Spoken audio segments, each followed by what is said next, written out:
करते हैं, नया टॉपिक देखते हैं। नया टॉपिक का नाम है मॉड्यूलाइजेशन टेक्निक। नए टॉपिक का नाम क्या है? मॉड्यूलाइजेशन टेक्निक। अब ये मॉड्यूलाइजेशन टेक्निक को अगर इन शॉर्ट में बताऊं, अभी तक हमने देखा था रीयूजेबिलिटी कंसेप्ट देखा था। कहाँ? पूरा का पूरा डीडीआईसी चैप्टर, जितना भी उसमें सारी चीजें देखिए, you can reuse. Reuse means क्या है? एक बार यूज किया है फिर से यूज कर सकते हैं, एक बार यूज किया है फिर से यूज कर सकते हैं। It's called as a reusability concept guys. Reusability concept कब यूज होता है? जब एक चीज को हम बार बार यूज करते हैं, उसको बोलते हैं रीयूजेबल। डू एंड डू का कहाँ यूज करेंगे? डू एंड डू ये क्या है? अबैप कीवर्ड्स है। लूप क्या है? अबैप कीवर्ड है। उसको तो हम क्या है, कहीं पे भी कैसे भी जहां जहां पे जरूरत है Sir, वहां पे यूज करेंगे। sir, मैं now I ऑब्जेक्ट got की it. बात कर रही हूँ, समझ में आया? ऑब्जेक्ट की मैं बात कर रहा हूँ। तो ऑब्जेक्ट हमने कौन सा देखा था? डेटा एलिमेंट देखा था और यूज कर सकता हूँ। डेटा एलिमेंट देखा था और डोमेन देखा था और यूज कर सकता हूँ। टेबल को भी मैं रीयूज कर सकता हूँ, मेरे प्रोग्राम में कहीं पे भी मैं कॉल कर सकता हूँ। स्ट्रक्चर को भी कर सकता हूँ। जितने भी चीजें देखी थी, मैंने ये भी बताया था, हमने सर्च हेल्प बनाया था, उसको भी मैं रीयूज कर सकता हूँ। सारी चीजों को मैं रीयूज कर सकता हूँ। वो पूरा का पूरा कंसेप्ट क्या हो गया? रीयूजेबिलिटी कंसेप्ट हो गया। भी लेकिन बताओ अब मैं। मैंने लेकिन एक मिनट, मैंने अभी क्या किया है? मैंने ऑब्जेक्ट को रीयूज किया है। ऑब्जेक्ट को रीयूज किया है मीन्स क्या किया है मैंने? मैंने डेटा एलिमेंट मेरा क्या है? ऑब्जेक्ट है। टेबल मेरा ऑब्जेक्ट है। स्ट्रक्चर मेरा ऑब्जेक्ट है। बराबर है? इनको मैंने क्या किया हुआ है? रीयूज किया हुआ है। अब मुझे पीस ऑफ कोड को रीयूज करना है। मेरा वर्ड ठीक सुनो, मेरा पीस ऑफ कोड को मुझे रीयूज करना है। अब तक हमने कोड को कहीं पे रीयूज करते हुए देखा था क्या? नहीं। अब मेरे को क्या करना है? मुझे कोड को रीयूज करना है। तो उसके उस चैप्टर का नाम है हमारा मॉड्यूलाइजेशन टेक्निक। उस चैप्टर का नाम क्या है हमारा? मॉड्यूलाइजेशन टेक्निक। उससे हम क्या कर सकते हैं? उससे हम हमारा जो है कोड को रीयूज कर सकते हैं। कैसे? मैं एक एग्जांपल बता रहा हूँ। लेट्स से कि मैंने एक मॉड्यूल बनाया, कुछ भी हो सकता है, ये ऐसा नहीं है कि अपने आप रिलेवेंट है। कुछ भी मैंने एक बनाया है यहाँ पे, बराबर। इसमें मैंने कुछ कोड लिख दिया और यहाँ पे एंड मॉड्यूल कर दिया। हमारे इसमें से ले रहे मॉड्यूल 1, इसमें मैंने पीस ऑफ कोड लिख दिया, कुछ भी एक पीस ऑफ कोड है। अब इस पीस ऑफ कोड को मैं कॉल कर सकता हूँ, कॉल mod1। तो ये क्या हो जाएगा? वहां पे आ जाएगा। मेरे को और एक बार चाहिए, मैं लिख दूंगा कॉल mod1, 2 बार आ जाएगा। तो इसमें अगर 100 लाइन का कोड लिखा है तो ये 2 बार कॉल करना है, तो बस 2 लाइन में काम हो जाएगा मेरे को। इसको बोलते हैं रीयूजेबिलिटी कंसेप्ट। और लेट से ये दूसरे प्रोग्राम में भी इसको कॉल करना है तो भी कर सकते हो, कहीं पे भी अब यूज करना है तो आप इसको यूज कर सकते हो। तो इसको बोलते हैं, अब इसमें मेनली 4 पार्ट है। एक है फंक्शन मॉड्यूल, जिसके बारे में बहुत बार हमने इससे पहले भी सुना है, बराबर। पहला है फंक्शन मॉड्यूल। दूसरा है आपका परफॉर्म, इसको बोलते हैं सब रूटीन। तीसरा क्या है? सब रूटीन है, बराबर है। तीसरा क्या है? इंक्लूड। और चौथा क्या है? माइक्रोज। माइक्रोज था, हालांकि एब्सोल्यूट तो नहीं हुआ है, लेकिन कोई यूज नहीं कर रहा है। इंटरव्यू में भी कहीं पे भी नहीं पूछेंगे आपको, बराबर है। इंटरव्यू में भी कहीं पे नहीं पूछेंगे। तो कौन से है आपके? फंक्शन मॉड्यूल है, परफॉर्म, इसको सब रूटीन बोला जाता है एसएपी के लैंग्वेज में, और तीसरा है इंक्लूड। इन 3 चीजों का आपको यूज करके करना है। फंक्शन मॉड्यूल हम मेन कंसेप्ट यहाँ पे देखेंगे, समझ में आया? और इंक्लूड और परफॉर्म जो हमारे अपकमिंग जो चैप्टर है उसमें हम देखेंगे कैसे करेंगे। इजी है, ज्यादा कुछ है नहीं इसमें हार्ड एंड फास्ट। लेकिन इंपॉर्टेंट क्या है? तो फंक्शन मॉडल कितना इंपॉर्टेंट है बताओ। अब से लेके यहाँ से लेके अब आपका पूरा सिलेबस खत्म होने तक विदाउट फंक्शन मॉडल कुछ भी काम नहीं होगा। विदाउट फंक्शन मॉडल कुछ भी काम नहीं होगा, समझ में आया? अब फंक्शन मॉडल है क्या? पीस ऑफ कोड को मैं रीयूज कर सकता हूँ, इसके लिए इसका यूज होता है, समझ में आया? अब ऐसा नहीं है कि आपको कस्टम फंक्शन मॉड्यूल बनाने होते हैं, आपको स्टैंडर्ड फंक्शन मॉड्यूल का यूज करना पड़ सकता है। कल का इसका एग्जांपल दूं, ये कल क्या ढूंढ रहा था पता है? ये ढूंढ रहा था अमाउंट को वर्ड में लिखना है। तो कुछ कोड यूड करने की जरूरत नहीं, फंक्शन मॉडल ढूंढा मिल गया। इंडिया के लिए चाहिए तो इंडिया के लिए मिल गया, यूएस के लिए चाहिए तो यूएस का भी मिल गया। यूएस में क्या होता है, मिलियंस बिलियंस में बात होता है, अपने यहाँ पे क्या होता है, लाख करोड़ में बात होता है। तो इंडिया के लिए इंडिया का बन गया, लास्ट में रुपीज लिख के आता है। उसके लिए क्या यूज होता है, फंक्शन मॉडल होता है। चलो यही टास्क है आपके लिए, मैं कुछ भी अमाउंट डालूंगा तो उसका वर्ड में लिख के आना चाहिए आउटपुट में, फंक्शन मॉडल ढूंढो मिल जाएगा। या फिर इससे पहले टास्क दिए थे आपको, याद है आपको, स्टैंडर्ड फंक्शन मॉडल मिलेंगे, गूगल पे सर्च करो, प्रोग्राम में कॉल करो, आउटपुट देखो, राइट स्टेटमेंट से भी लिखोगे तो भी चलेगा। समझ में? सबसे पहले देखते हैं फंक्शन मॉडल क्या होता है। उसके लिए टी कोड क्या है, इसके लिए टी कोड है AC37। उसके लिए टी कोड क्या है, AC37। AC38 देखा था हमने, ये नया टी कोड है AC37। यहाँ पे आप क्या बना सकते हो, फंक्शन मॉडल बना सकते हो। मैक्सिमम टाइम आपको क्या होगा, स्टैंडर्ड फंक्शन मॉडल का ही यूज होगा, बट आपको कभी कभी कस्टम फंक्शन मॉडल भी बनाना पड़ सकता है, यूज करना हो सकता है, बराबर है। बट मैक्सिमम टाइम आपको क्या करना है, स्टैंडर्ड यूज करना है। पहले कंसेप्ट क्लियर होना चाहिए तो ही आप यूज कर पाओगे, कंसेप्ट ही क्लियर नहीं तो यूज कर पाओगे क्या, नहीं। ठीक है, तो यहाँ पे अगर देखोगे, यहाँ पे अगर आप देखोगे, मुझे अगर फंक्शन मॉडल बनाना है तो वो भी जेड से बनता है, Z09 क्या है अपने इसमें का, ये 20 ठीक है। इसको मैं क्रिएट करता हूँ। जैसे क्रिएट करेंगे तो यहाँ पे देखो मैंडेटरी में फंक्शन ग्रुप बोल रहा है, यहाँ पे देखोगे तो आप पैकेज है यहाँ पे सिलेक्टेड, ये अगली क्लास में लूंगा मैं पैकेज। यहाँ पे देखो फंक्शन ग्रुप ऑप्शन अवेलेबल है, इस फंक्शन ग्रुप को मैं सेलेक्ट करता हूँ।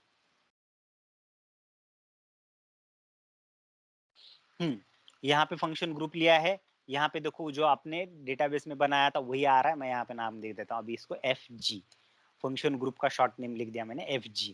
क्रिएटेड नहीं है बोल रहा है, क्रिएट करने का है, इतने स्टेप्स है, दैट्स इट, कुछ नहीं है बाकी इसमें। क्रिएट कर दो, ठीक है, और इसको एक्टिवेट कर दो। कैसा एक्टिवेट करना है, राइट क्लिक करके इसको जस्ट एक्टिवेट कर देना है, ठीक है। ये फंक्शन ग्रुप और उसका टॉप ऑफ द पेज जो है यहाँ पे क्रिएट हो गया। ये बस मेरे को क्या करना है, कॉपी करना है, इतना स्टेप्स है। राइट क्लिक कर दो, अपना नाम लिख दो, एंटर कर दो, एग्जिस्ट नहीं रहेगा तो क्रिएट कर दो।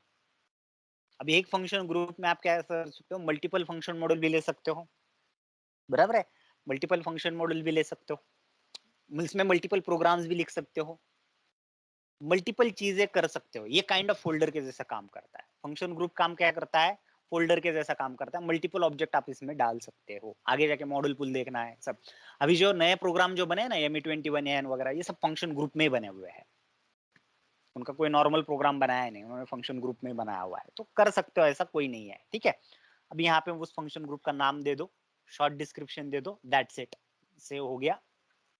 यहाँ पे एक वार्निंग दे देता है, कुछ नाम जो है वो रिजर्व है SAP के नाम से, वो नाम डालोगे तो ये वैसे भी यहाँ पे वार्निंग देगा, आगे जाओगे तो एरर आ जाएगा और रोक ही देगा, बराबर है। अपना नाम बराबर है कि नहीं देख लेते हैं, आगे जाने देगा तो बराबर है, नहीं जाने देगा तो नहीं बराबर है, तो बराबर है अपना नाम। वो वार्निंग दे देता है कि उसके नाम में आप नाम मिक्स मत करो, ठीक है। वो शायद मेरे पास SAP नाम से अगर कोई बनाते हो आप तो वो थोड़ा सा दिक्कत देगा आपको, बाकी के इसमें कोई प्रॉब्लम नहीं है। अब यहाँ पे देखोगे तो मैंने जैसे बताया था एट्रीब्यूट जहाँ पे भी डिफरेंट रहेंगे मैं आपको बताऊं, तो यहाँ पे एट्रीब्यूट डिफरेंट है, बराबर। तो यहाँ पे मैं बता रहा हूँ, ये कॉमन पार्ट है, ये क्या है, कॉमन पार्ट है, किसने बनाया है, लास्ट चेंज किसने किया हुआ है, कब चेंज हुआ है, कौन से पैकेज में हुआ है। यहाँ पे एडिशनल चीज आ रही है बस प्रोग्राम नेम। अब इस फंक्शन मॉडल का प्रोग्राम नेम ये है, मैंने जैसे बताया था SAP आता है यहाँ पे, बाद में अगर देखोगे तो ये फंक्शन ग्रुप का नाम है, समझ में। तो ये चीज आती है यहाँ पे, देखो ये SAP यहाँ से लेके यहाँ तक का SAP है, और आगे का पार्ट क्या है, फंक्शन ग्रुप का नाम है, FG नाम दिया था फंक्शन ग्रुप का शॉर्ट नेम, समझ में। उसमें एक इंक्लूड बन गया है ये वाला, उसमें क्या बन जाता है, इंक्लूड बन जाता है, जो कि आगे देखने वाले हैं हम, ठीक है। और तो ये चीज है यहाँ पे, ये लॉक वगैरह इसका कुछ रिलेवेंस नहीं है आपको, ठीक है। हालांकि ये लॉक करो मत, नहीं तो आप भी प्रोग्राम चेंज करोगे दूसरा कोई नहीं कर पाएगा, लेकिन ऐसा तो कभी होगा नहीं, आपको तो दूसरे को भी प्रोग्राम चेंज करने के लिए। हाँ, पैकेज हम अगले चैप्टर में देखने वाले हैं, अगले चैप्टर में हम पैकेज देखने वाले हैं। अभी हम लोकल ऑब्जेक्ट में सब स्टोर कर रहे हैं, आगे हम जाएंगे ट्रक वगैरह सीखेंगे, सब ट्रक कैसी है, ट्रक कैसी चलानी है वो देखेंगे हम। हाँ, ट्रक ही रहता है, हंसो मत, ट्रक ही रहता है। ट्रक ही सीखना है हमें। /NSE09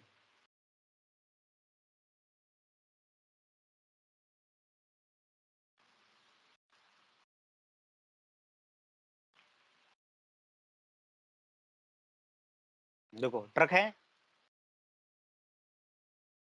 ना, ट्रक ही है ना, वही सीखना है हमें आगे। कोई भी बोलो ये ट्रक नहीं है, गाड़ी है नहीं है, ट्रक ही है कि नहीं। जनरली आप अगर रियल टाइम में भी काम कर, अरे भाई वो ट्रक पे क्लिक कर बोलेंगे, वो ऐसा ही बोलेंगे वो। अब इसके थोड़े ही नाम याद रखेंगे भाई, इसमें कर्सर लेके गया तो क्या रिलीज डायरेक्टली नाम है इसका, बराबर है। तो ये नाम भी आ जाते हैं इंक्लूड ऑब्जेक्ट, बट दिखते वक्त तो ये ट्रक ही दिख रहा है मेरे को, तो ट्रक ही सीखना है भाई हमें। यहाँ पे प्रोसेसिंग टाइप में है, there is a 3 main type है, ये नॉर्मल है, रिमोट है और अपडेट है। ये फंक्शन मॉड्यूल के टाइप है। इंटर में ये क्वेश्चन पूछा जाएगा, टाइप ऑफ फंक्शन मॉड्यूल, कितने टाइप के फंक्शन मॉड्यूल है, ये आपको क्वेश्चन पूछा जाएगा। बराबर, तो 3 टाइप के फंक्शन मॉड्यूल, एक नॉर्मल फंक्शन मॉड्यूल, दूसरा है रिमोट इनेबल और तीसरा है update function module. What is mean by normal? जो हम ये सिस्टम यूज कर रहे हैं अभी सर्वर, जैसे मैंने आपको दिखाया था 800, 810, 811, ये सारे सिस्टम्स है। अगर आप फंक्शन मॉड्यूल बनाते हो तो सभी जगह पे दिख जाएगा, जैसे हमारे प्रोग्राम्स दिख रहे थे इससे पहले, जैसे हमारे प्रोग्राम्स दिख रहे थे इससे पहले, वैसा ही ये भी क्या करेगा, आपका सभी जगह पे दिख जाएगा। ये भी क्या हो जाएगा, सभी जगह पे दिख जाएगा। समझ में? नाउ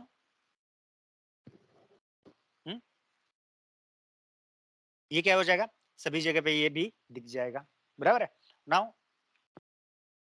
ये हो गया नॉर्मल फंक्शन मॉडल। दूसरा है remote enable. What is mean by remote enable? तो रिमोट इनेबल फंक्शन मॉडल ये है गाइज कि मैं मेरे एसएपी का डेटा, ठीक से सुनो ये वर्ड, मैं मेरे एसएपी का डेटा थर्ड पार्टी सिस्टम के साथ, third party in the sense कौन सा, एसएपी टू एसएपी। अब ये एक सर्वर है, मैं किसी दूसरे सर्वर पे मैं डेटा डालना चाहता हूँ, मैं एक एसएपी सर्वर पे हूँ, मैं एक सर्वर से दूसरे किसी सर्वर पे मैं डेटा डालना चाहता हूँ, एसएपी के ही सर्वर टू, मैंने कि एसएपी टू एसएपी अगर दूसरे सर्वर में, जैसे कि अपने यहाँ पे अगर आप देखोगे नाम एक ही है बट इंस्टेंस नंबर अलग है, मेरे को अगर 22 से, ये 22 नंबर इंस्टेंस है, 11 नंबर के इंस्टेंस पे अगर डेटा डालना है तो मैं आरएफसी का यूज करूंगा, इसको आरएफसी इनेबल बोले, रिमोट इनेबल को आरएफसी बोलते हैं शॉर्ट फॉर्म में। समझ में? तो इन दो सिस्टम में कनेक्शन क्रिएट करना होगा, कौन करता है, कहीं पे बेसिस करता है तो कहीं पे अबैप करता है। ये थोड़ा सा एडवांस कंसेप्ट है, ठीक है। SM59 उसके लिए टी कोड लिख कर लो। आरएफसी कनेक्शन कहाँ पे बनाते हैं, ये इंटरव्यू में क्वेश्चन पूछा जाएगा, तो उसका टी कोड क्या है, SM59, ठीक है। वहां पे आप जाके बना सकते हो। कौन सा कनेक्शन बनेगा, तो अबैप कनेक्शन बन जाता है अगर एसएपी टू एसएपी ट्रांसफर करना है डेटा तो।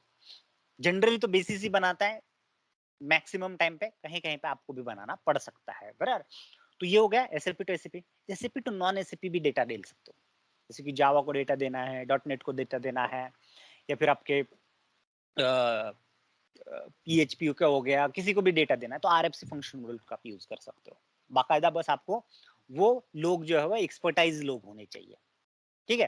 फंक्शन मॉडल ये जनरली बहुत बार ये काम में नहीं आता, लेकिन हाँ एक्सपर्टाइज, मैंने बहुत सारे जावा वालों के साथ काम किया है, उनको 8-8 10-10 साल का एक्सपीरियंस है, तो वो कर लेते हैं इजीली। बाकी नहीं कर पाएंगे, वो हलवा नहीं है, बहुत टफ रहता है उनके, इसमें भी टफ रहता है उसको कॉल करना और उसको कंट्रोल करना। कॉल भी तो कर लेगा बल्कि उसको कंट्रोल करना बहुत मुश्किल है। समझ में? तो एसएपी टू नॉन एसएपी अगर मुझे डेटा देना है, एसएपी टू नॉन एसएपी अगर मुझे डेटा देना है तो मैं किसका दूंगा, एसएपी टू नॉन एसएपी अगर मुझे डेटा देना है तो मैं यूज करूंगा मेरे, मैं आरएफसी का यूज करूंगा। समझ में आया? सो नॉर्मल फंक्शन मॉड्यूल सिर्फ एसएपी में काम करेगा, बराबर। अब ये फंक्शन मॉड्यूल बनाने का काम किसका है, अब आपका है। फिर अपना काम खत्म, ये फंक्शन मॉड्यूल दे दो थर्ड पार्टी को, वो कर लेगा उसका काम, ठीक है। तीसरा है मेरा अपडेट फंक्शन मॉड्यूल। तीसरा क्या है मेरा, अपडेट फंक्शन मॉडल। ये क्या काम करता है पता है, ये मॉडल पूल में स्पेसिफिकली काम करेगा। आपके पास लेट से 2 से 3 स्क्रीन है, ये थोड़ा सा एडवांस कंसेप्ट में ही है, आपको जब 5 साल का एक्सपीरियंस हो जाएगा ना तब आपको ये क्वेश्चन पूछे जाएंगे, तभी भी आपको बस पता होने चाहिए, इसलिए मैं बता रहा हूँ। आपने 3 स्क्रीन बनाया, मॉडल पूल में देखेंगे लास्ट बट वन हमारा चैप्टर है, 3 स्क्रीन बनाया और यहाँ पे आप एक Z टेबल अपडेट कर रहे हो, लेट्स से Z1, यहाँ पे अपडेट करो Z2, यहाँ पे अपडेट करो Z3। ये 3 टेबल को आपको अपडेट करना है।